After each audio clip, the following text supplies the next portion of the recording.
It's that time. Last Second Covers, episode 18 of season 2. We are recording a little bit early on a Tuesday rather than a normal Thursday because I'm actually going on vacation to Pennsylvania. Much deserved in the middle of sports because sports is just too much. Sports is overwhelming right now. We'll get into a little bit of why, but sports are back. We have baseball. We have real standings, real games. And we have basketball coming up underway in just a couple of days. So we're going to get into all of that. But on this week's agenda, just to run through before we get into things, we have our last second cover of the week, our MLB updates, our sports rumors on our rumor mill, updates on the NFL, the NBA, and then, as always, we wrap up this podcast with our bottom of the barrel, the worst of the worst. And this week is going to be pretty pertinent with some of the rules that are present in the MLB. A little wink, wink hint of that. But before we get into anything else, Sula, what do you think of MLB Game 1? How does it feel to have sports back? I mean, pretty excited to have sports back. I have not watched a lot of it just because I don't have cable, so I can't just throw a game on. I have to go look for it. But from what I've watched, there not being fans doesn't bother me at all. It's the same exact game. Like, I know when I go to games, I'm not paying attention more than half the time anyways, and I feel like that's everybody. So it's not missing a lot. Some stadiums are piping in noise. I don't miss fans at all for baseball. But we'll get into that, a little bit of what the game is like now that, like you said, no fans. It's all, quarantine at home watching the game. But that kind of goes into my last second cover for this week. For the last few months, if you've been listening to this podcast, we've been starting with our rumor mill. Normally, we go with our last second cover, our craziest betting cover of the week. And mine has to do with baseball. It is actually from July 27th, yesterday as we record. It is the Cubs at the Reds. The Reds in this game were the home team playing in Cincinnati. But despite that, we're still the underdogs in this game. Cubs were the favorite by -1.5 on the red line. Reds had to cover +1.5. But in the very beginning of this game, it started off as terribly as you can imagine for Cincy. They go down 6-0 in the first 2 innings. And I guess that's just the trouble playing the Cubs, man. The Cubs are really, really good on offense, and no matter how good Cincinnati is, they struggled. They struggled hard in the very beginning of this game until we got to the 7th inning. And the Cubs, they were up 8-1 at this point. 8-1. So you look at this game, you go, that's a wrap. Chicago's going to wrap it up, especially with their bullpen. But nope. Reds score 2 in the 7th, 2 in the 8th. And with the bases loaded in the 9th, the score is 8-5. Still, Reds are down 3 runs, not covering that red line. But Freddie Galvis, hit by a pitch, pushed the game to 8-6. And now, if you bet the Reds, you're salivating because you have it 8-6. One more run gives you that cover. And Stevenson draws a walk on a full count with just 1 out, and the Reds go down 8-7. Didn't get the win. Joey Votto lined out to center to kind of lose, so they didn't get the win with the bases loaded. But you know what? They came all the way back from 8-1 in the final few innings to finish this game, albeit with a loss, but 8-7, and cover that +1.5 run line, cover that spread, and make some Cincy ticket punchers pretty happy. I didn't see that one coming. I looked at that score and went, no way, but I thought it was just, that's baseball, man. That's baseball betting. Yeah. That's baseball is pretty much what you can say for mine as well, because baseball is like the one that you can, the entire game you'll be saying, oh, I'm good, or there's no way they can cover. And then boom, like 3 minutes later, it's an absolute different ball game, and it's not even close. Like mine, I have from real opening day when everyone was playing, not when we had a game and a half because God hates the Yankees or loves the Yankees. I don't really know how that went. But mine is the Los Angeles Angels at the Oakland Athletics, where, most of the game was close. It was a 2-1 game for most of the game. And then the Athletics come and they take the lead in the bottom of the 8th with to make it a 3-2 game. And then top 9, Angels tie it up. We're going extra innings, 3-3. And whenever you're in extra innings, you think, oh, it's a 1.5 run spread. It usually a team's going to score 1 run to win the game. But no, The Athletics decided to load the bases, and Matt Olson, with his big old bat, just decided to destroy a ball and hit a walk-off grand slam to not only cover the -1.5 that the Athletics had, but also cover the over, which was 8.5. And those 4 RBIs on one swing gets you from 7 runs, which would have been the under, to boom, 10 runs to get the over. So he covered twice in extra innings. I would say that is a nightmare scenario. If you put the Angels in the under, you are crying at that new extra innings. Yeah. Is that new?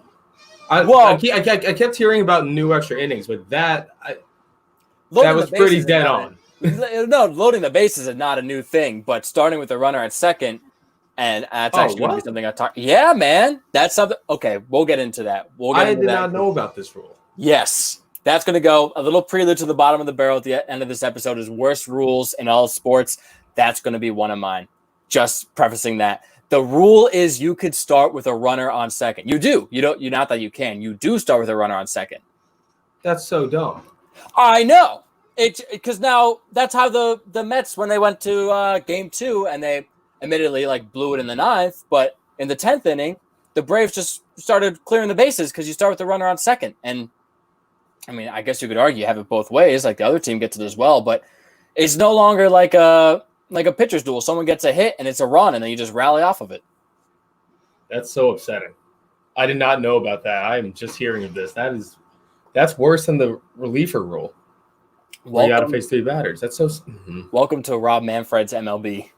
Enjoy the show. That's enough to get me to turn a game off if it goes to extra innings. I mean, seriously, dude, it's not like the same game. I can understand maybe if you're going to do in the 13th or 14th inning where you're like, oh my God, this game is dragging on. But we'll get into it later. Yes. All right. But that kind of goes into our next segment of baseball being back. We had some crazy covers already to start this season, but the big question is, are we even going to have a rest of the season? Because as of right now, the number of coronavirus cases continues to climb with one team in particular, that being the Miami Marlins. We started with 3 players, went up to 6, went up to 8, went up to 11, and now we're at 14. And even their best player, Miguel Rojas, I think his name is, also tested positive. So the Marlins literally have no one left. They don't have a single solid player. So the MLB postponed the Marlins through the rest of the week at least. And I don't know what they're going to do, man. Because if you have one team that just doesn't play the whole schedule, then every team that they play also loses those games too. Yeah, I mean, obviously, we all knew that the Marlins were probably going to be the team to do this. But as you said, everyone's losing games. Obviously, doesn't matter for the Marlins. It's not like they needed to play the games in the first place. They're 2-1. But everyone else, but everyone else, if they're losing the games, didn't they just say because who are the Yankees supposed to be playing? They were supposed to be playing the Phillies, but didn't they just say, all right, you guys are going to go play the Orioles now instead? I honestly didn't hear that because I know the Phillies are playing the Yanks and the Marlins are playing Baltimore. Oh, I saw someone say MLB's making this up as they go. Now they probably are. Oh, I know they are, but they were just you go play the Orioles real quick. Why not? Right? Why not? Yeah, I mean this is such a shit show. I gotta say though, I'm not surprised because apparently the solution that, just like you said, they're making up as they go. Rob Manfred said that while every team is supposed to play 60 games, he's quote unquote not married to that idea. So one team could play 57 games, one team could play 53 games. What the fuck? How are you going to do any determination of anything? Why can't one team maybe play 10 games and we base it all on win percentage? And if a team goes 9-1, then they have the best record in baseball history. I don't think they have any idea what they're doing. And I understand trying to figure things out as you go, but you can't have teams play different amounts of games. It's just that there's no fairness at all when you do that. No fairness at all. And I mean, I think we're going to get into this later, but they obviously didn't have a plan, much like the NFL currently doesn't have a plan. And you're seeing everyone dropping like flies, but how did you plan so poorly? You had so much time too. Right. I mean, granted, hindsight's 2020, right? So we can't be like, oh, you should have done this. But we did say through that all of our podcasts in quarantine, the MLB should do this and put them in a bubble. And apparently, it was actually the players that refused to go into a bubble in Arizona. Really? Yeah, I guess the rationale was they wanted to see their families or be close to their families. And I mean, I understand, right? Like, there's a personal aspect of life always, but the NBA is having absolutely no problems whatsoever. I get it. You want to see your family or be close to your family. I get that. But, like, at the same time, you just got an extra 4 months with your family. That's true. 4 months that you didn't have. And what? They want you to play for what? 2-3 months in a bubble? Some teams 2, some teams 3. Like, I'm shocked that they denied that. I don't know what the rationale or thinking was behind it, because now you have a worse plan, like we talked about last week, where you're flying all over the country.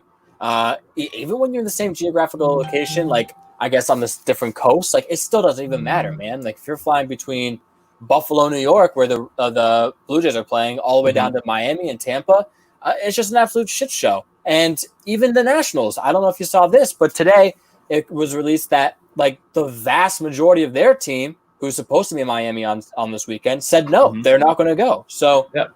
I don't know what the MLB is going to do. So part of me is like, thank God we have baseball back. But the other part of me, which I think is more the logical side, is saying, why even bother getting excited? Because this is going to be gone in a week, right? This is why last week I didn't pick sports as one of my best comebacks. I saw this coming. I knew baseball was going to fuck it up. Oh, I just got roasted. Yeah. Damn, man. You just called me a fool on live podcast. Hey, listen, we're all fools sometimes.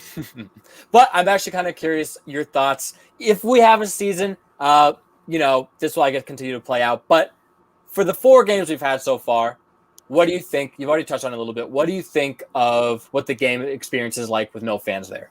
I think it's fine. I mean, I never really got the fans that you see during the game are vastly the people behind home plate or the extremely rich people who are mainly there to be on TV. Yeah, yep. So, I mean, now you just have cutouts of them. They are doing the same exact thing they'd be doing, just like staring straight. So, like, it doesn't bother me. I think it's really funny when someone hits a strong line drive and it decapitates one of the cutouts. I think that's really funny. So, it doesn't bother me at all that there were no fans. Okay. I mean, for me, I share a lot of the same thinking, right? It's not like you watch a baseball game to see the fans walk around behind the players. So You're not missing all that much. I think when it was at Citi Field, I really didn't see much of a difference in experience, because I think whoever operates the scoreboard and all the sound effects did a really good job of being in sync. Yeah. I noticed a little more when I was watching the Mets Red Sox the other night, that the guys at Fenway, and I'm not saying this is the people personally, like I can't imagine trying to do this right now, but yeah, the reactions that you would get from a fan were a little off. It was like a 5 or 6 second delay. So the Red Sox would be walking back to the dugout, and then all of a sudden, whoa, like an eruption of roars. I'm like, this is kind of weird. Like, now you know that we're in the simulation in a way. Yeah, it doesn't bother me as much as I think it would. I thought going this this is gonna be so different. Like, it's really not that different. It's noticeable, but it's not that different. Yeah, I mean, I even on like home runs, I don't really mind it, because like it was never about hearing the fans react to it. It was about to see, oh, how far is this one gonna go? So like, I don't know, fans never really did it for me in baseball. I think basketball might be a little different. I don't think it'll bother me, but I do think you'll notice it more in a sport like basketball. Like, you're not going to get Oracle erupting every time Steph hits a 3-pointer. Sure, yeah, that's fair. Or if you do, it'll be too late, and the other team just hit a fast break dunk on the back end of it. Yeah. But what I will say too is I kind of like that. Just like we talked about with Fight Island, I like that you can now hear what some of the players are saying throughout the game. They said, did you hear? I forgot what teams it were. They were saying the bullpen or dugouts could hear each other, and they were like, cool. You can hear. They were like, we can hear all the shit talk over there. Like, things are going to get testy because sooner or later, someone's going to get really pissed off. That's awesome, though. I really like that. Yeah. I thought the best thing was when, who was it? The Pirates manager was getting really mad. Or he came out and started yelling at the ump, and they just put their mask on, and far away from each other. It was so goofy. It was so funny. Defuse the situation. Everyone just wear a mask. Yeah. But I will say, funny, what's also too is like Jeff McNeil, like you could hear him cursing out every time he like grounded out, like he'd scream "fuck" at the top of his lungs. But what's interesting too is when I listened to Keith, Gary, and Ron for SNY, they're saying that one of the reasons the MLB wanted crowd noise was not even for I guess in a sense for the players, but like not for like getting the in-game experience, but for when you have a mound visit, right? The manager walks out. Part of the advantage, I guess, is of having the noise is that the hitter can't hear what the manager is saying to his pitcher. Because I guess when all that fan noise is gone and there's no ambient noise at all, it's like clear as day because you're standing, 10 feet apart? Like it's not far at all. Mm-hmm. So they said they had to pump it in for that reason. Why don't they do like what basketball does and just play music while they're playing? That could be cool. Then, I mean, I was watching one of the scrimmages for the NBA, and they just had music playing. It seemed like fun. It does seem like fun, right? It's like shoot around. Yeah. I mean, I haven't seen a mound visit yet this year. Are the pitchers and catchers allowed to like just go up to each other? 6 feet apart, man. Actually, they're in the same fucking dugout. No, I have no idea. I saw the manager get close. The manager had to wear a mask. That I know. Pitcher and catcher, though, I think it's fine. I think they still like just put their mitt to their face and same effect, right? Yeah. Okay. The mitt's a mask. Yeah. I feel like they should just be like playing music the whole time, and because like everything in baseball signs anyways. Like it's true. Like, but what I thought was cool too was, or maybe not cool, but just like what kind of I thought about was, do you think it's easier for a hitter to lock into a pitch without all the background noise?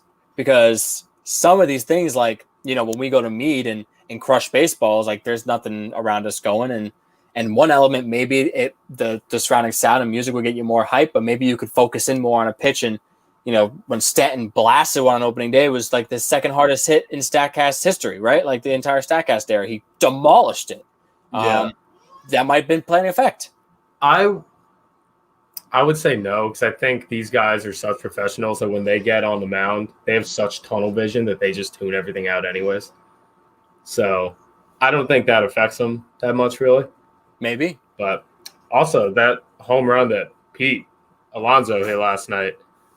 That thing came out of the park in like 2 seconds. I think it said he hit it at 116 miles an hour. And I was like, fuck. That was fast. The Red Sox commentators sound like they were orgasming. They were like, oh. Like, shit. Well, could you imagine being the fan that got decapitated by that ball in the Green Monster? Oh, that'd be so funny. I wish they showed it. I think they tried to, but on like the video that I saw, and then I saw everyone with their heads on, I was like, oh, that's not fun. Well, the best was, I forget who it was. Maybe it was Matt Adams, I think, from the Braves, who like crushed Jeff McNeil's dog cutout. Oh, that's and so now funny. Everyone's shaming Matt Adams on Twitter like you're an animal abuser. Oh, I like that. That's funny. I didn't know you can get a dog cutout. Well, if you're Jeff McNeil and Michael Conforto and you play on the team, I think you might be able to swing one. You got a little pull there. I will say though, these things are pretty expensive. Like they're not extreme. I thought they were $500 a cutout. Apparently, they're not that bad. They're like, at least the Mets one is $86. That's not bad at all. No, but at the same time, what are you paying $86 for? Maybe your ugly mug can get on TV. Not yours, but everybody's. Damn, dude, I'm getting obliterated today. What I thought was, kind of weird to just see a cutout baby though. Like people are buying things for babies, and that's so funny. No, I'm all in on that. That's it's so a funny. Giant baby in left field. That's hilarious. I want more. I want all babies. Well, can you imagine the guy who crushes the baby with a ball? That'd be hilarious. Canceled. No. No. Give him a TV show or something. I want what they did in Japan when they like put all like the SpongeBob characters behind. I like that idea. I really like that idea. You just do that for like, just have like opposing sides. One can be like Nickelodeon, Disney, like Cartoon Network all together. One dugout gets Nickelodeon, the other Disney. Exactly. Go head to head. I like that idea. You would be a better commissioner than Rob Manfred, to be honest. Well, we knew that. Yeah. I mean, everyone would be better than this man. I don't know how. Like, what was he doing? Oh, like, you can say that about a lot of things. What are you looking at specifically? Everything. How did he have like the biggest rule he came up with was no high fives and no spitting. No one does that too. I know. They all high five and they all spit. It's still happening. Right. Like, yeah. That's all I can say. That's literally all I can say about this. It's going to be interesting because we just shat on Rob Manfred, and he might actually sweep my worst rules if you don't take some of them. So we'll get into that in the bottom of the barrel. But our next segment up is our rumor mill, our biggest rumors so far in the league. I kicked off last second cover. So Sulu, why don't you kick off what your rumor is for this week? What do you hear rumbling around? I'm going to go with a rumor mill favorite of mine. It is once again Antonio Brown. Damn, man, you love AB. Well, this time, he put a Instagram post up recently with him in a Patriots jersey that said #possibilities. He wants back on the Pats, and I want him back on the Pats, especially with everyone dropping out this season. Yeah, and if he wants to come back, I'll take him back with open arms. You hated him last year after he got cut after a game. It's because he was being an idiot. You don't think you don't think that won't happen again? Listen, if you put in his contract that if you do something stupid that we kick you off the team again, you're not getting paid, yes, give him another shot. But he's such a good player. Half our defense just went away, so we're going to need offense. Put him with Cam. I think it would be a lot of fun. I think it'll be interesting. I think anyone who gets Antonio Brown is, like you said, going to have him for one game, and he's going to do something stupid again, man. It's because, like, fool me once, shame on you. Fool me twice, shame on me. You know, like, he went to Oakland, obliterated that front office, gets traded to the Pats, obliterates that front office, gets cut, and then no one touches him again. The fact that Mike Tomlin could even do anything with him and keep it in line for more than a quarter of a season, I think is remarkable. I think Mike Tomlin might deserve. For years, man, Mike Tomlin, aside from being a Super Bowl winning head coach, should get his bust in Canton because he was able to just control Antonio Brown. Like, that's a remarkable feat. I don't think anyone else could do it.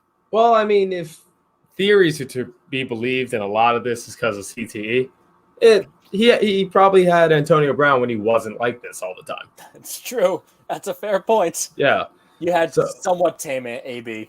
Yeah, but I think if you can put that in his contract that, listen, if you become a head case again, if you become a liability, we're going to cut you and we're not going to pay you, then I say give him another shot. They won't because of the dumb shit that he said, but yeah, I would love it. Yeah, well, like you said, he burned a lot of bridges throughout his entire career. I say there's no – I like your thinking. I think Antonio Brown wants to come back to New England. I don't think New England wants Antonio Brown. Probably not. I mean, we are trying to get Trevor Lawrence, so we can't add good players. We'll get into that because I agree with you on that theory. But in terms of some other NFL moves, my rumor for this week revolves around one of my personal rumor mill favorites because he's been suspect to a few rumors so far this year. It's Jadeveon Clowney. And for once, it might be potential positive news for the Jets because apparently after the Jets made their blockbuster trade this last weekend, I think it was on Sunday, they got new safety Bradley McDougald. I'll find out when he plays a game in a Jet uniform. But he apparently FaceTimed, coming from Seattle, FaceTimed his former teammate Jadeveon Clowney, just like checking in, gauging it, and then, just, I guess, shooting the shit. And he asked Clowney about coming to New York, and Clowney said, tell the Jets, come and get me. So I don't know if my gut is saying that that's just, him trying to find some sort of leverage because things are not going well with him in discussion with the Seahawks. They're not meeting the number he wants. Things aren't going well with his discussions with the Eagles, with the Jets, with the Browns. Like, no one's coming up to the number he wants. So my guess is this is just a play for Clowney to get a little bit more money, like kind of put some fire under some executives' asses a little bit and say, interest is coming here. I want to go here. And plus, I don't think this is the type of move that Joe Douglas would make, especially considering the trade he just made. But sounds like you said, AB wants to go to the Pats. Clowney says he wants to go to the Jets.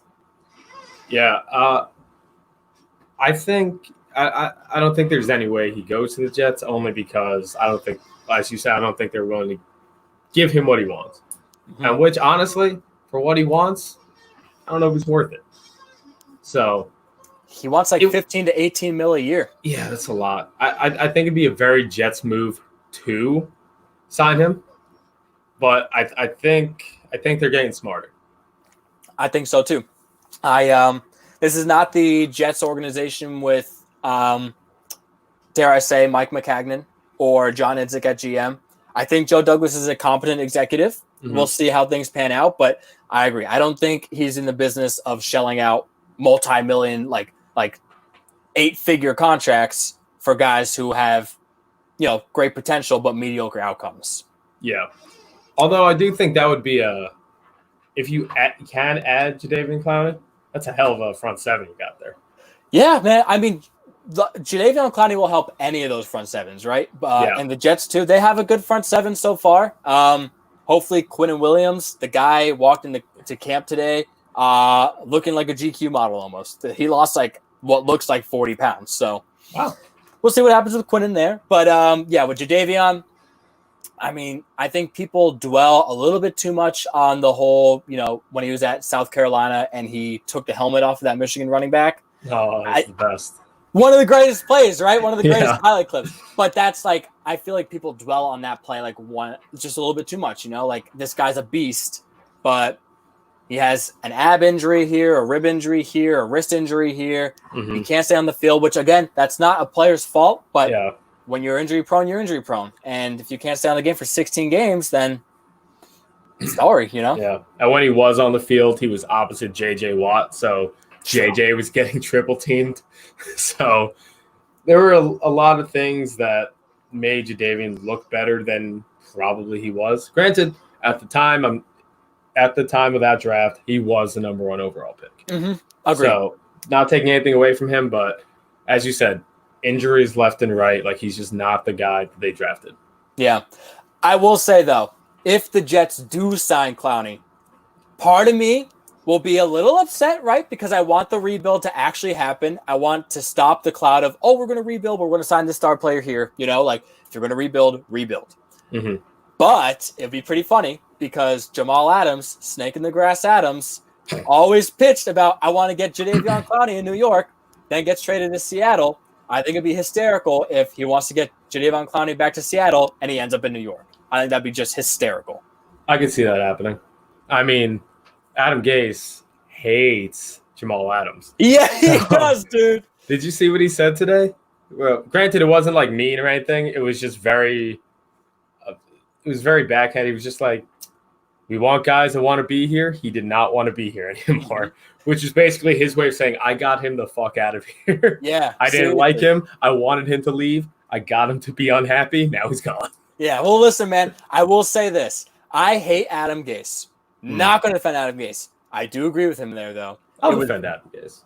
Really? I don't hate Adam Gase. I don't like the faces he makes of me. Well, on my television. Yeah, I'm not a fan of that, but I don't think he's a bad coach. I really don't. Yeah, I was arguing with people about it this weekend too. He's really not that bad. We'll see. He's had a bad track record in Miami. So I mean, he took a okay Jets team, not great, to 7-9, and they were pretty injury decimated. Yeah. I'm going to give a lot of credit to Greg Williams for that because he took a defense with like zero talent and turned them into a top 5 defense in the league. Yeah. That, I think, is more to harp on. But I do agree with Adam Gase in the sense that Jamal Adams made it extremely clear apparently even longer than I had known, reading all the Jets reports like every day of the season. Even earlier than that was being reported, he was, texting Cowboys players saying, get Jerry Jones to get interest in me. I want to come to Dallas. Texting all these players around the league, like, get me out of New York pretty much. And he just made it very, very clear. And it sucks because there's no denying how good Jamal Adams is, right? There's no denying it. But he wasn't the leader he wanted to be. He wasn't the leader he claimed to be. And very vocal about being the locker room leader, right? I'm the guy to take this team to the promised land. But every time the going got tough, he hid away. He ran away from the media. He put his teammates under the bus. He was texting other teammates about getting out of New York. And then he came out and blasted the entire organization multiple times in public interviews. And you never know what goes on behind closed doors, right? Mm-hmm. But Joe Douglas and Adam Gase both called him a liar. Yeah. I think says a lot. If I had to pick a player that would end up going the same route that Antonio Brown has gone the past few seasons, it would be Jamal Adams. No matter how talented you are, if you keep doing this shit, like, no one's going to want you. Mm-hmm. And I could see him just continuing to do this. Granted, Seattle seems like, based on their history, a great spot for him. Mm-hmm. I mean, Pete Carroll is a fantastic defensive coach. They've had multiple safeties like shine there.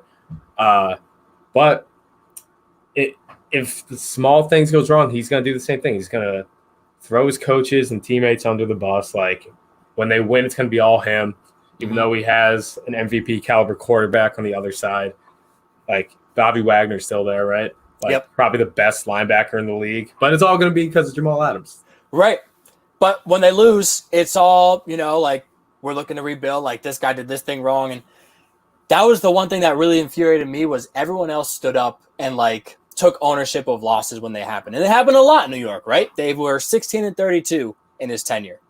Yeah. What I would say one thing about Jamal Adams is he can do it all. Mm-hmm. The issue is he tried to do it all. And, like, he was definitely one of those guys. He's admitted it. Like, when a play was called, he would just not run it and do something else, which, granted, sometimes it worked in their advantage, but you got to believe most of the time you're not where you were supposed to be. There were a lot of plays that were definitely your fault because you thought, oh, no, I'm just going to blitz this play. Right. Well, he never wanted to be like a coverage back, it looked like. He always was blitzing or making the read of the line, which is great, right? That's like what, some people call him a box safety. I'm not going to call him a box safety. I agree with you. He could do it all, right? Mm-hmm. He's a fantastic player. Yeah. But like you said, if you're supposed to be in coverage and you're saying, I think this is going to actually be a run play, and you sprint to the line and it comes out being play action, there were multiple times the entire secondary is wide open because no one was playing cover 2 or cover 3. Like, where were you? Right. So, especially when you're playing good quarterbacks. Like, you were in the You were in the AFC East with Tom Brady and okay. You're facing Tom Brady. He will pick you apart, and he did twice. Great. I mean, even Josh Allen, like, if the safety's not there and you have one streak, he's just going to toss it down the field. And that's a touchdown. Yeah, seriously. He's got a cannon. But what I will say, too, is just like you said, when the going gets tough in Seattle, it's going to do the same thing. Dude, he hasn't even been in a Seahawks uniform, and he already tweeted a complaint about how the Seahawks team made him get onto the plane at, like, an early hour in the morning. It was like, he didn't go crazy, but he was pretty much, like, tweeting, like, this is BS. Like, let me get out of the normal time. He deleted that tweet, but he tweeted it. So I just thought it's the kind of thing, man, I don't think he's ever going to be happy. Like you said, it's going to be the Jamal Adams show, and that's going to be tough. The Seahawks is going to be a good place for him, though, because there'll be less losing. So yeah, so we'll see there. For sure, because they're a wild card team, especially now. They might win the division against San Fran. I still think San Francisco's just overall team is just way too good. Like, they are good at literally every position. Seattle's got some holes. Not a lot, but they got some holes. They're better, though. But I'm just realizing, too, we went into this. Obviously, we've gone to our NFL updates. And the first one here was Jamal Adams over the weekend being traded to from the New York Jets to the Seattle Seahawks. The official trade was the Jets give Seattle Jamal Adams and a fourth-round pick in 2021's draft in exchange for a first-round pick in the 2021 draft, a first-round pick in the 2022 draft, a third-round pick in the 2021 draft, and starting safety Bradley McDougald. So I know we talked a lot about Jamal Adams, but Sula, what was your reaction to when that trade happened? Like, who do you think fared better, or was it even just like a dead even trade? How'd you view it? I think the Jets definitely won the trade. Well, it's hard because I know, like, a rule in basketball is if you got the best player, you won the trade, which you could do for football as well, and especially with the Jets, who tend to just whiff on draft picks. No offense, but yeah, like you don't know.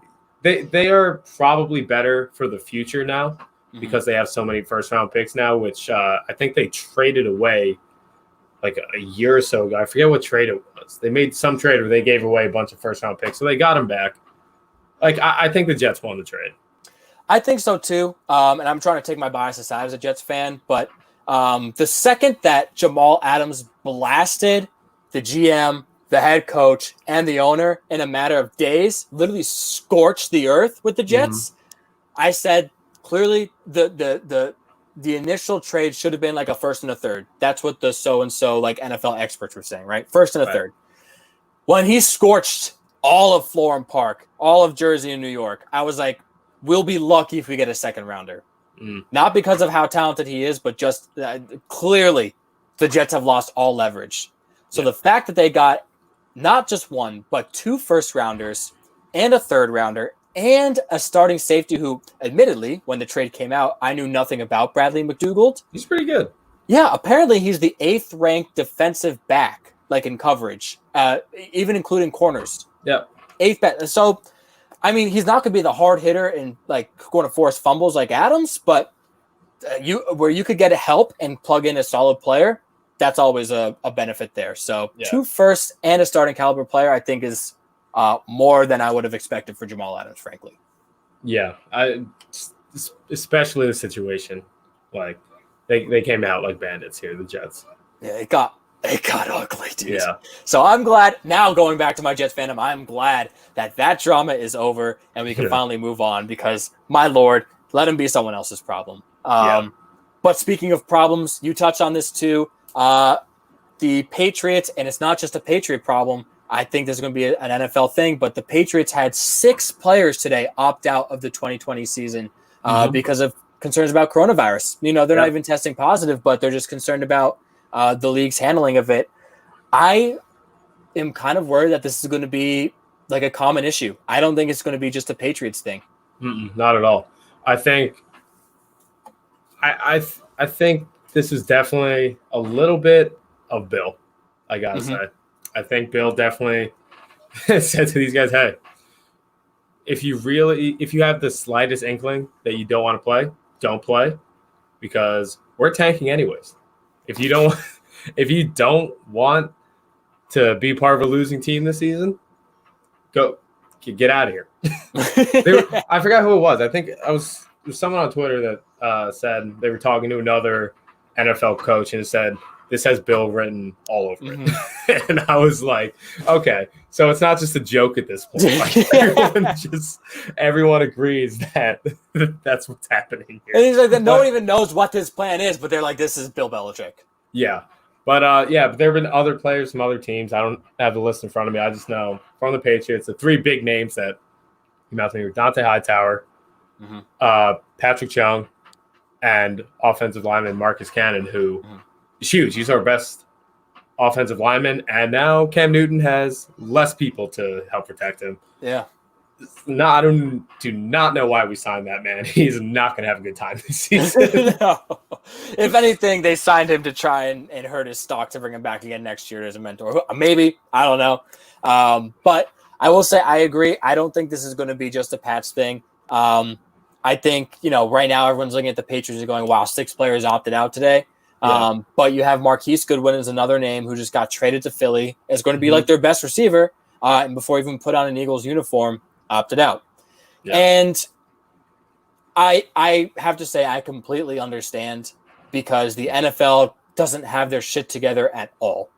They have been ignoring health guidelines and doctors' directives throughout the entire process. And for whatever reason, the Players Association finally came to an agreement to come to camp starting next week. I don't think it's going to last very long. That happened like a day after it came out that they had no plan to. Mm-hmm. Right. I couldn't believe it. I remember seeing, I think must have been Schefter who tweeted it that said the NFLPA came to an agreement. I was like, wait, what? Like literally yesterday, everyone was saying we don't feel safe. And now everyone's just like, oh yeah, we're good. Yeah, I don't know. Clearly not. We're voting on that one, but maybe a little moolah under the table might have been playing. Yeah. But I can only imagine, like, today was the Patriots camp. Today was the Patriots day. Tomorrow it'll be the Jets. The next day, the Giants. Like, and you can't blame these guys. You know, I know some people on Twitter are saying, like, oh, you got to build like immunity, or, oh, you got to get in there and like, you'll be fine. Well, I'm like, these guys, first of all, they're professional athletes. Mm-hmm. Von Miller said he still has trouble breathing, and he had it and like when it first started in like March and April. You have Freddie Freeman, baseball player, going back to baseball, said he had 104.7 fever, and on that day he sincerely thought he was going to die. Yeah. So it doesn't matter who you are. It doesn't matter if you're a prime athlete. You are still going to get extremely ill. And if you bring it to your family, which includes, you know, your wife's, your parents, children. God forbid your grandparents, your children, like it's just not like it's not a joke. And right. I don't know if people are taking it as a joke or what the reasoning is, but I for one can't get mad at a player when he says I'll forfeit my contract salary for this year to protect my family. I can't knock someone. I was fully on the side that football is going to happen, and now I'm not so sure. I really don't think so. I don't know if you can hear it in my voice right now, but I'm sad. I got sad all of a sudden. At least we have basketball, man. Thank God. That's coming up. Yeah, man. 2 days from now, 2 days from us recording, we'll have the very first game in the NBA bubble down in Orlando. What baseball should have done? Play in a bubble. Because there are 0 positive cases over a week. Football could do a bubble too. Like, they really could. I mean, I know it's going to be hard to house so many players, but it's not like an NFL field is any different in size from a high school field. They're both 100 yards. You could play on a high school field. Like, go to Texas, where there's a high school field probably every mile. Like, that's fair. That's not a bad point. Yeah, I mean, you could, and plus, the NFL's got to be able to have the money to, like, you know, rent out hotels. Like, it seems like we with the NBA and the NHL, we know it works. Mm-hmm. Why not just do it? That's what I was going to say. No longer is it speculating, right? No longer are you like, where you're in the NBA shoes, where you're going, maybe this will work. Let's give it a go. And if it doesn't work, you know, we abandon. You know, we'll just start from scratch because that's where they are now. Right. You have the formula. The cheat sheet is right in front of you. Right. So I agree. Like 55 players on a team might be tougher to manage, but if you just do the same thing the NBA did, put everyone in this bubble and make sure, like 2 weeks before you even start contact, make sure they're all tested. Continue positive tests for 2 weeks, making sure no one goes out. And then once you're ready to go, you're ready to go. You don't have any worries about it. I don't think that's completely unreasonable. I think that's actually quite reasonable. Yeah. It seems very reasonable to me, but I don't know if Goodell will do it. No, well, we'll say the one commissioner that actually cares is Adam Silver, and he got it right because now we have basketball coming back in 2 days. Well, the hockey guy too, whose name I don't know, but yeah, probably something Canadian or French. But that's all good there too. But basketball, 2 days from now, the Clippers might still be out without Lou Williams. Before we even get into any predictions, Lou Williams, for anyone who doesn't know, how can you not at this point though?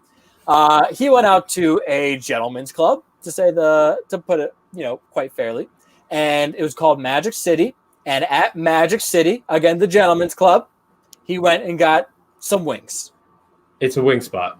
That's what he says. It's a wing spot. Several people, and by people I mean athletes, have come out and said no, they have great wings. Granted, And better strippers. No one said that. They were saying the wings are good, and the only name I can remember right now, which doesn't help my case at all, is Johnny Manziel. Oh, he was like, God, dude. Also, the wings were named after him. Really? They're like the Lou Will's like spicy wings or something. That's what happens when you spend so much on the girls that they're like, all right, you get a wing. Yeah, but hey, he just wanted some wings. You can't blame him. Blame Jack Harlow.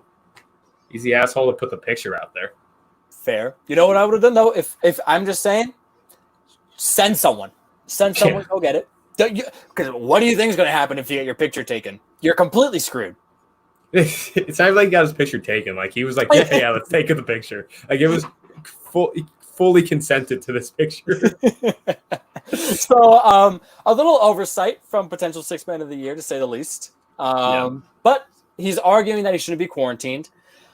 I'd say I think he should be. Yeah, he definitely should be. You're at a strip club 10 games before the season starts. So better to be safe than sorry. But when the season does kick off, we got 2 games on Thursday, a few more on Friday, and then we swing into gear with these seeding games. Of course, you have the top of the top, the cream of the crop in the Lakers and the Clippers at the top of the Western Conference, and you have the Bucks running away with the Eastern Conference.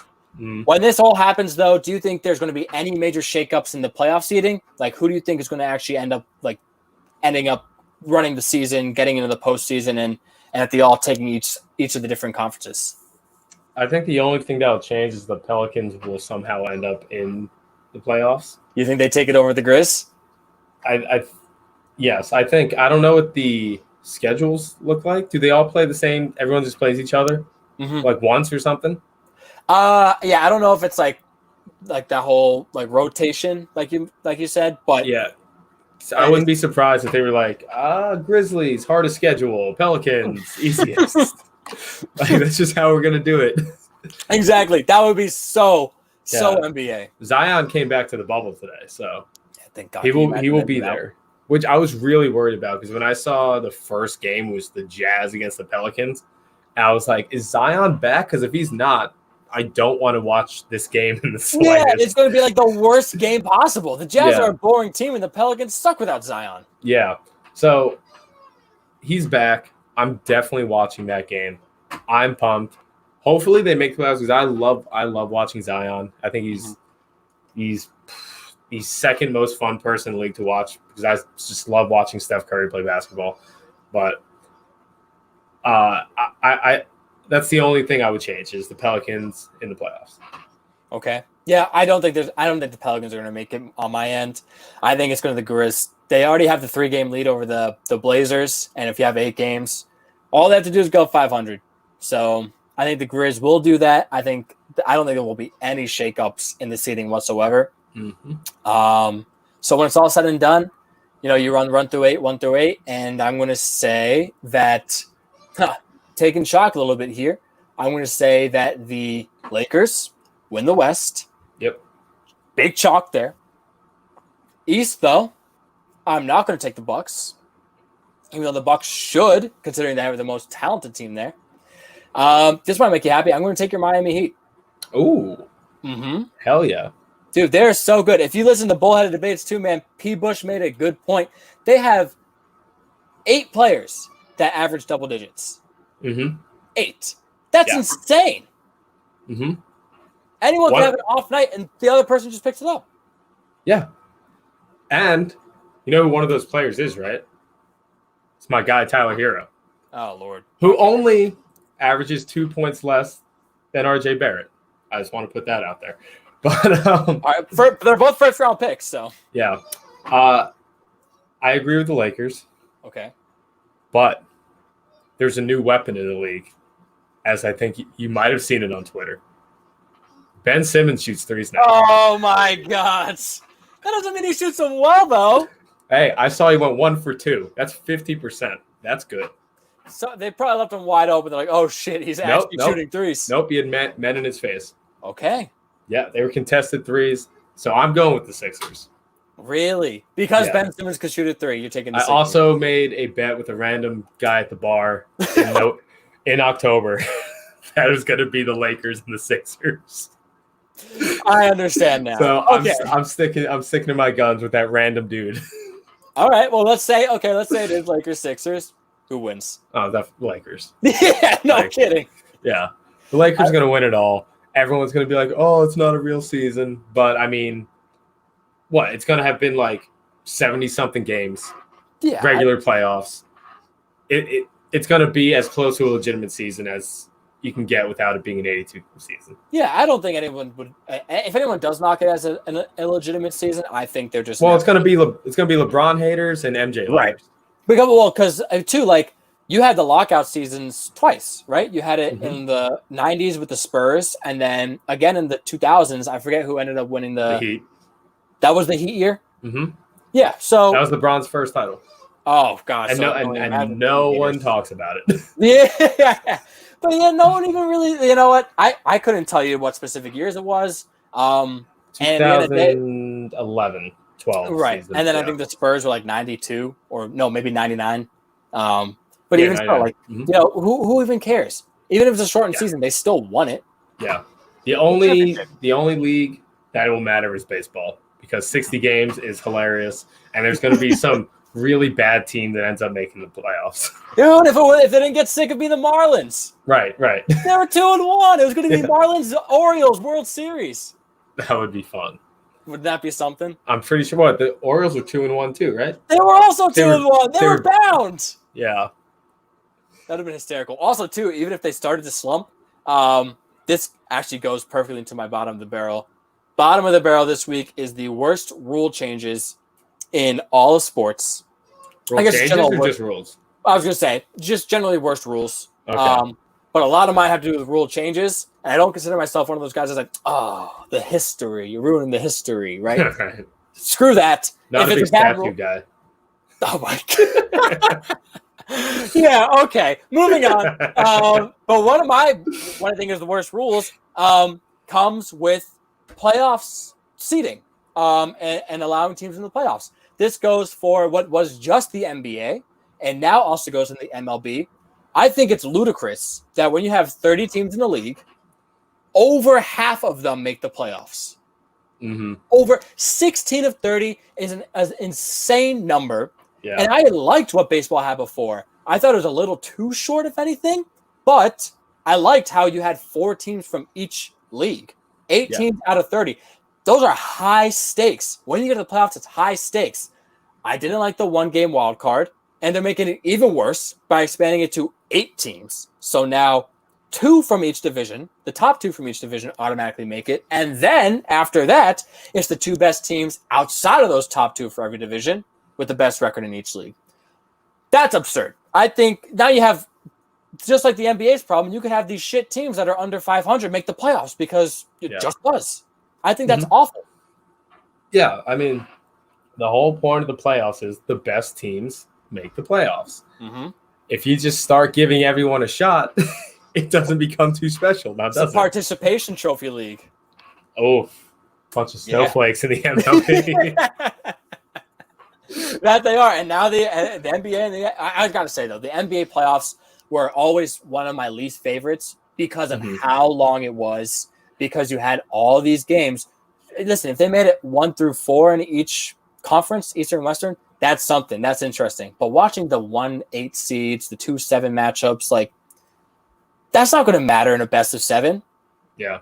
What was interesting was when the Magic beat the Raptors in game 1 last year, and I was like, oh shit, this is a good game. This could be a good series. Yeah. And then the Raptors sweep them the next 4 games. Like it doesn't matter, you know? Yeah, I'm surprised you gave in to that. I remember when they beat him in the first game, I was like, Kawhi's not going to lose in the fucking Magic. He's going to lose to Aaron Gordon. Yeah. I just wanted to see something, man. You know, something interesting because the upsets never happen. Not on that grand scale. Like so rarely. So for me, it's just BS watching those games. Yeah, that's what March Madness is for. Exactly. Yeah. So that's one of my least favorite rules is all the playoff allowances. But let's go to you. What do you have as one of your least favorite rules? Speaking of March Madness, all right, stick with college basketball. The possession arrow is so stupid. Mm-hmm. Do a jump ball.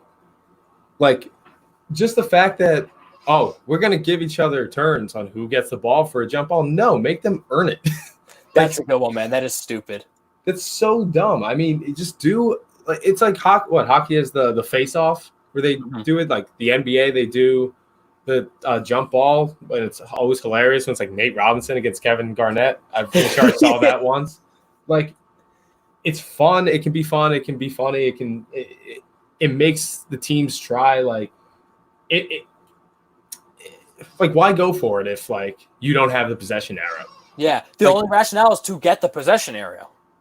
Right, but then you're just giving them the ball. Right, no, I agree. Just give them the ball anyways. I think it's crazy. Like, especially when you get to the last seconds of a game. I remember watching actual meaningful IU basketball back in my college days, and you get to 20 seconds left, and they make a great defensive play. You get what would normally be a jump ball, and Michigan State gets the ball back because they have the possession arrow. I'm like, so stupid.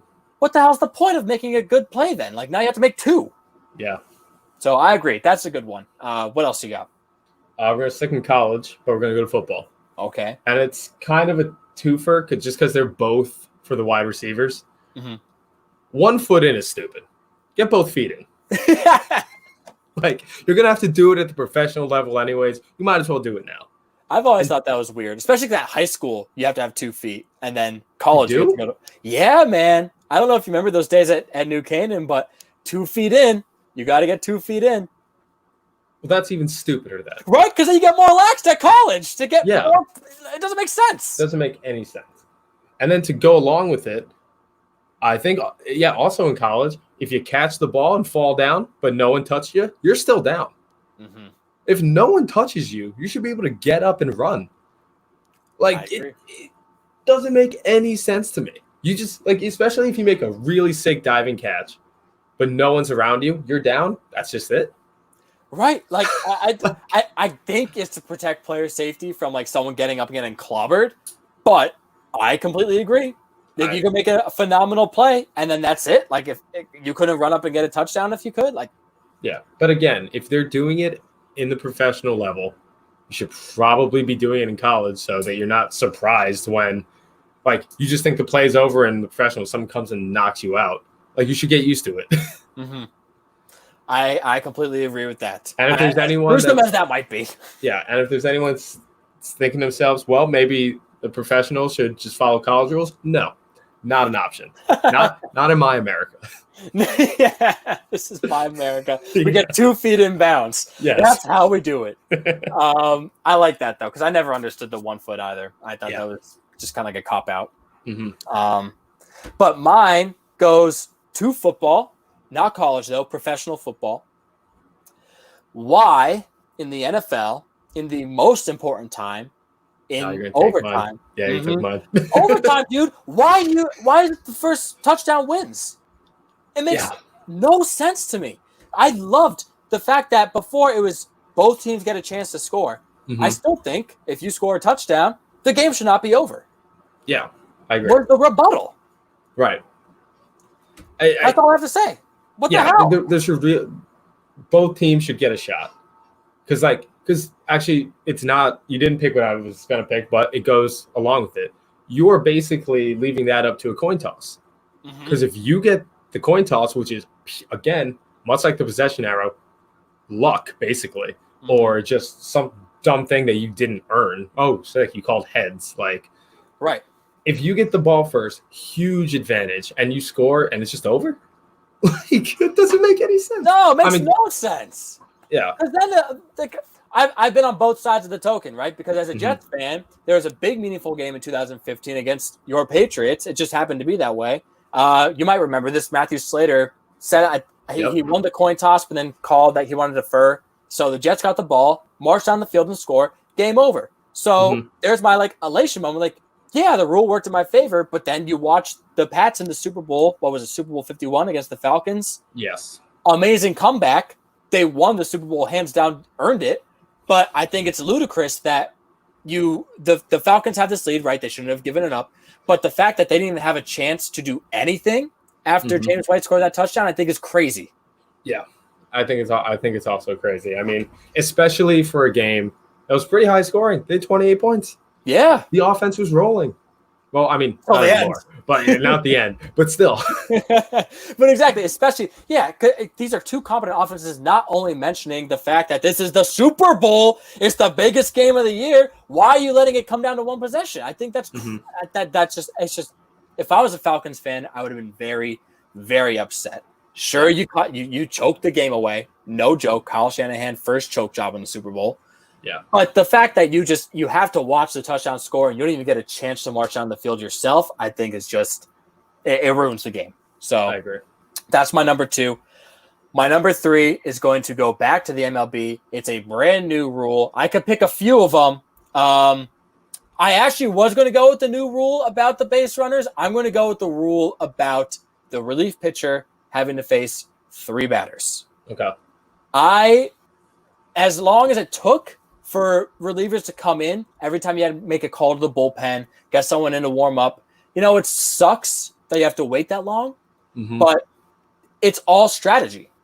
It's all strategic. You have these different matchups, and sure, it'll make it better for your team who's, defensively going up on these matchups, but that's why you bring a specialist in. That's what this whole job in the MLB is, to be a specialist. You're not meant to, especially as a reliever, to be, equally as effective for batters on both sides.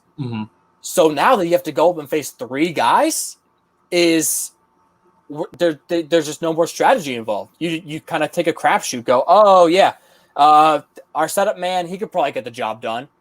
He's great against lefties, but he sucks against righties. Well, you have a righty in the middle of that pack, he's going to get fucking blasted. Right.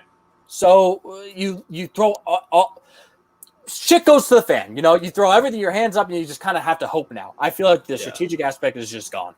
I agree. I also think it's they try to be slick with it and be like, oh, this is to make the game go quicker. No, you just want more runs on the board so people might watch your game more. But I think we said, I don't remember if it was last week or 2 weeks ago. I think it was 2 weeks ago. If you put more runs up, it's not going to help anything because the game is still slow as fuck no matter what. No kidding. Watching 3 hours or 2.5 hours of basketball is not like watching 2.5 hours of baseball. Basketball is a fast-moving sport. Baseball, you're just sitting there going, watching someone play catch. It doesn't matter how much you cut the time, especially how minuscule it would be with a rule like this. Because if the game is slow, no one's gonna watch it. Especially now when everyone's attention span is like that. Yeah, it's all quick cut. But I agree, man. And now too, that. Again, going on the strategy side of it, you have these specialists so that in tight moments, there's an elevated pressure, right? You know there's a better chance for your team if they're on the mound to get this guy out in this really tight moment. Yeah. And if you're the hitting team, it means even more, in my opinion, if you get a hit off of a specialist and bring these runs home. That's a huge feat. Yeah. Now you're just we'll send him in. He's got a fresh arm, and we'll see what it could do. And if you hit him, good for you. I remember, like you said, if you get the hit off the guy, it's a huge feat. I remember watching back 2005, 2006 maybe, whenever it was Yankees, Red Sox, they would always bring in a lefty in the late innings to go against Ortiz because Ortiz does not know how to hit against lefties. But every time he got a hit, you felt like, oh yeah, okay, we're getting a run this inning no matter what, because if he can do it, that means the lineup is locked in. Yeah, I remember they'd bring in Mike Myers all the time, that fucking submarine pitching motherfucker. And I just remember watching Ortiz just send one to the goddamn moon off of him, and I was like, yeah, you guys thought.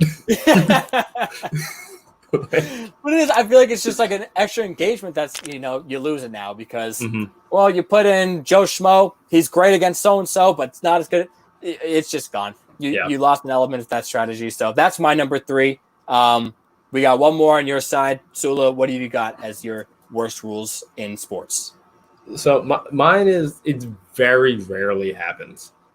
But when it happens, it's really stupid. It's funny. Don't get me wrong, it's funny.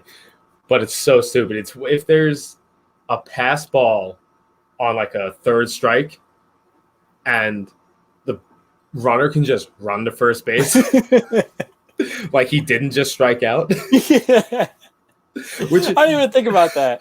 But like, first of all, that's stupid. You struck out. You go to the dugout. You put your head down. You did a bad job. Go to the dugout. But second of all, if he makes it to first, they get a base runner, no out, but the pitcher still gets the strikeout. Yeah.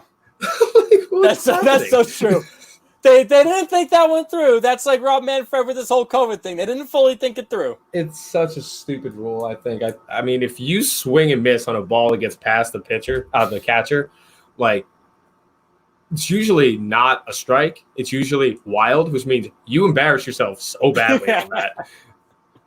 You should just go to the dugout. I don't think should be allowed to run to first. It's like those kids, like the stereotypical kid in the movie who can't play baseball, but he somehow miraculously gets on like first base due to some like fielding error. You know, he like puts the ball in play, and all the kids have their fingers up their nose. Like, yeah, shouldn't have made it, but you did. Yeah.